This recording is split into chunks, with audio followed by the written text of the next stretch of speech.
अस्सलामुअलैकुम। Wide facts में खुश आमदीद। पिछली किस्त में आपने देखा था कि नोयान को गिरफ्तार कर लिया गया था, जबकि हमजा नोयान से लड़ते हुए शहीद हो गया था। इस किस्त में आप देखेंगे कि हमजा को वहीं पर दफना दिया जाता है और सब उसके लिए दुआ करते हैं। उसके बाद कंदोगदू सुलजान से कहता है कि मैंने सुना है कि नोयान को तुमने बहुत तंग किए रखा है। सुलजान कहती है कि ये तो कुछ भी नहीं, अगर मेरे बस में होता तो मैं अपने नाखूनों से उसका चेहरा नोच डालती और अपने दांतों से उसके गुर्दे निकाल लेती। जिसके बाद कंदोगदू कहता है कि जिस रात तुम अगवा हुई थी मैं तुम्हारे खेमे की तरफ ही जा रहा था, अगर मैं उस रात तुम्हारे खेमे में आ जाता तो ये सब ना होता।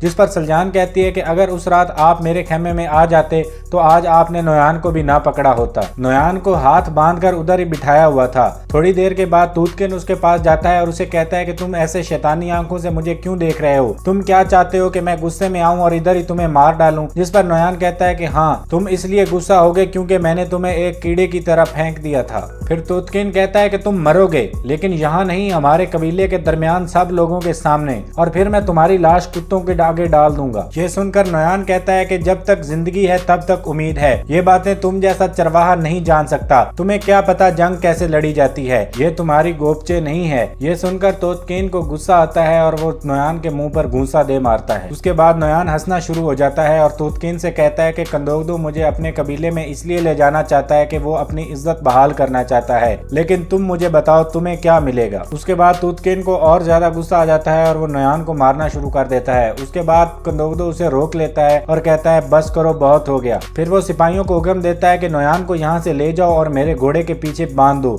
हम जल्द यहाँ से निकलने वाले हैं। दूसरी तरफ कबीले में आयतोलन खतून गमुश्किन से कहती हैं कि हाइमा खानम का दिमाग खराब हो गया है। वो कबीले में हर किसी से मोहर से मुतल्लिक तफ्तीश कर रही हैं। अगर किसी को पता चल गया कि मोहर हमारे पास है तो बहुत बुरा होगा, हमारा इमेज खराब हो जाएगा और हम पर चोरी का इल्जाम भी लग जाएगा और तुम्हारा मार्ग्रेव बनने का ख्वाब भी अधूरा रह जाएगा। गमुश्किन कहता है कि अब कोरकुत सरदार के मरने का वक्त आ गया है, लेकिन पहले उसके बेटे की शादी हो जाए। आयतोलन कहती है कि मैं उसे बहुत कमजोर कर दूंगी, तो गमुश्किन उसे कहता है कि तोतकीन की शादी से पहले वो नहीं मरना चाहिए। अगर वो तोतकीन की शादी से पहले मर गया तो हमारा काम और लंबा हो जाएगा। इसके बाद आयतोलन कोरकुत सरदार के पास जाती है और वहाँ जाकर कहती है कि पहले हमारा कबीला कितना पुरसकून हुआ करता था, काई वालों के आने के बाद यहाँ पर आफतें आने लग गई हैं। इस बात पर कोरकुत सरदार गुस्से में आ जाता है और अपनी बीवी से कहता है कि ये मत भूलो कि सबसे ज्यादा बहादुर नौजवान काई कबीले के पास हैं और अर्तुरुल की बहादुरी के किस्से हर जगह मशहूर हैं। इसके अलावा वो मेरी बहन का कबीला है और हम में कोई चीज अलग नहीं है। इसके बाद कोरकुत सरदार के गले में तकलीफ होना शुरू हो जाती है। आयतोलन उसके लिए पानी लेने जाती है और उसमें छुपकर वो दवा भी मिला देती है जो हकीम आर्तुक ने उसे देने के लिए मना किया था। दूसरी तरफ अर्तुरुल के साथी खाना तैयार करने में मसरूफ होते हैं। बमसी कहता है हम बॉर्डर तो पार कर रहे हैं, लेकिन अभी तक हमें कोई गैर मुस्लिम नहीं मिला। तो तुर्गुत कहता है परेशान ना हो, यहाँ पर बहुत से काफिर हैं, जल्द तुम्हारा उनसे सामना होगा। दूसरी तरफ आप देखेंगे कि वो दरवेश उस गैर मुस्लिम आदमी को इस्लाम के बारे में बता रहा होता है। वो आदमी कहता है कि मैंने जिंदगी में बहुत गुनाह किए हैं। तो दरवेश उसे कहता है कि अल्लाह तुम पर रहम करे। इतने में पीछे से सलेबी कमांडर निकल आता है और वो कहता है कि मैं अब तुम पर रहम नहीं करूंगा, अपने खुदा से कहो तुम्हें बचा ले। इतने में वो कमांडर अपने सिपाहियों को आगे बढ़ने का कहता है और वो उन लोगों पर हमला करने के लिए भागते हैं। दरवेश और वो आदमी एक तरफ भागना शुरू कर देते हैं और वहाँ पर अर्तुरुल पहुंच जाता है। अर्तुरुल एक तीर चलाता है जो उस सलेबी सिपाही को लगता है जो उनके पीछे भाग रहा था, और फिर अल्लाह अकबर का नारा लगाते हुए अर्तुरुल उनके सामने आ जाता है। सलेबी कमांडर उससे पूछता है कि तुम कौन हो? तो अर्तुरुल बताता है कि मैं सुलेमान शाह का बेटा अर्तुरुल हूँ।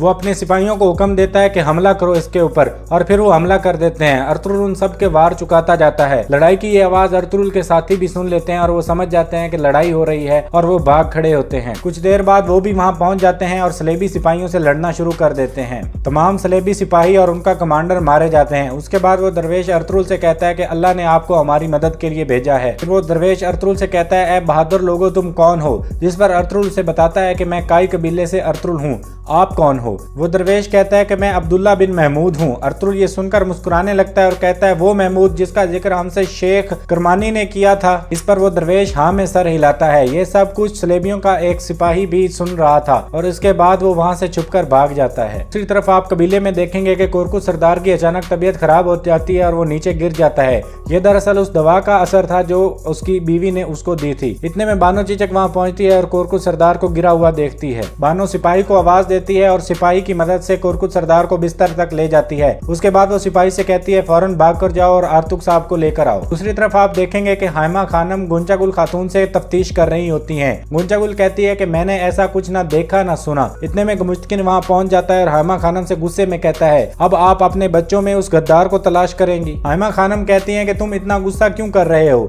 मैं वही कर रही हूँ जो ज्यादा जरूरी है। फिर संगुर्किन भी बोल उठता है और कहता है कि आप इतना गुस्सा क्यों कर रहे हैं, ये बहुत जरूरी है कि हम बुराई हमारे बीच में से खत्म हो जाए और इसके लिए हम सबको अपना किरदार अदा करना होगा। इतने में एक सिपाही वहाँ दाखिल होता है और कहता है कि कुरकुत सरदार की तबीयत बहुत ज्यादा खराब हो गई है। ये सुनकर हाइमा खानम फौरन अपने खेमे से निकल जाती हैं। दूसरी तरफ आप देखेंगे कि आर्तुक कुरकुत सरदार से कहता है कि आपको कोनिया ले जाने का वक्त हो गया है, मैं वहां पर आपको ले जाऊंगा और वहां के डॉक्टरों से आपकी बीमारी के बारे में पूछूंगा।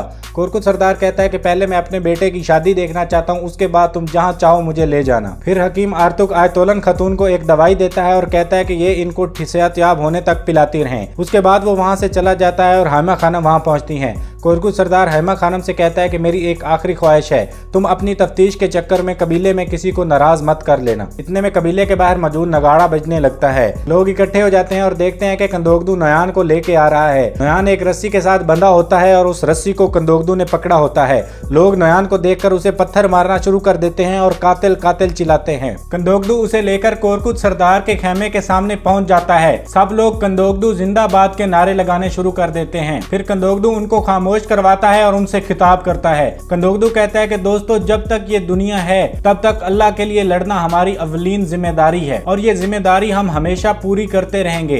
ये जिम्मेदारी हमने पूरी की और मंगोलों को अपने कबीले पर हावी नहीं होने दिया। आज हमारी जीत का दिन है। आज वो दिन है जब हमने जालिम नयान को घुटनों के बल झुका दिया है। ये जीत सिर्फ मेरी नहीं है बल्कि ये आप सब की जीत है। फिर सब लोग अल्लाह अकबर का नारा लगाते हैं। फिर नयान बोलने लगता है और कहता है कि इस जमीन पर तुम्हारी कब्रें नहीं बनेंगे, हम तुम्हारी औरतों से ज्यादती करेंगे और तुम्हारे घोड़ों के खून से इस जमीन को नहला देंगे। ये सुनकर कबीले के मर्द और औरतें गुस्से में आ जाते हैं और शोर मचाने लगते हैं। ये सब देखकर कंदोगदू उनको खामोश करवाता है और कहता है इन सब बातों का जवाब हम इसे कल देंगे। और फिर वो सिपाहियों से कहता है कि इसे ले जाकर पिंजरे वाले खेमे में बंद कर दो और सिपाही फिर नयान को वहां से ले जाते हैं। दूसरी तरफ नयान के डेरे पर ओलू बिलजी बहुत परेशान होता है और वो तानगुत से कहता है कि नयान कहाँ रह गया अब तक, उसको यहाँ पर आ जाना चाहिए था। जिस पर तानगुत कहता है कि ओलू बिलजी जल्दी मत करो, नयान जीत के साथ वापस आएगा। ओलू बिलजी से कहता है कि तो तुम नयान के साथ क्यों नहीं आए। तानगुत कहता है कि मैं उसके साथ था लेकिन नयान ने मुझे वापस भेज दिया। उसने हमजा को सिपाहियों का कमांडर बना दिया और सब सिपाही हमजा की कमान में थे। दूसरी तरफ कबीले में नयान को पिंजरे वाले खेमे में लाया जाता है और उसके दोनों हाथों को जंजीरों से बांध दिया जाता है और उसके पाँव में भी रस्सी डालकर बांध दिया जाता है। फिर नयान कंदोगदो से कहता है कि अक्लमंद आदमी, तुम बहुत अच्छा बोलते हो, तुम्हारे कबीलों को यकीनन तुम पर फख्र है, लेकिन तुम बहुत गरूर मत करो, अभी तक आखिरी लफ्ज नहीं बोला गया। जिस पर कंदोगदू कहता है कि नयान, तुम्हें बोलने का बहुत शौक है, पता नहीं तुम इतनी बातें कैसे कर लेते हो, हालांकि तुम पिंजरे में कैद हो और एक परिंदे की तरह फड़फड़ा रहे हो। नयान कहता है बेहतर होगा तुम मुझे मार दो, वरना बाद में मैं तुम्हारे कबीले के हर बंदे को और तुम्हारे खानदान के हर फर्द को मार डालूंगा। जिस पर कंदोगदू कहता है नयान, तुम ख्वाब देखते रहो, कल मैं एक और मंगोल को जहन्नम वासिल कर दूंगा। उसके बाद कंदोगदू वहां से चला जाता है और पिंजरे का दरवाजा बंद कर दिया जाता है और यहाँ ये किस्त अपने इख्तिताम को पहुंचती है। इस ड्रामे की आने वाली एपिसोड्स की वीडियोस देखने के लिए हमारे चैनल को सब्सक्राइब कर लें और बेल आइकन दबा दें ताकि हम आपकी खिदमत में ऐसी ही वीडियोस पेश कर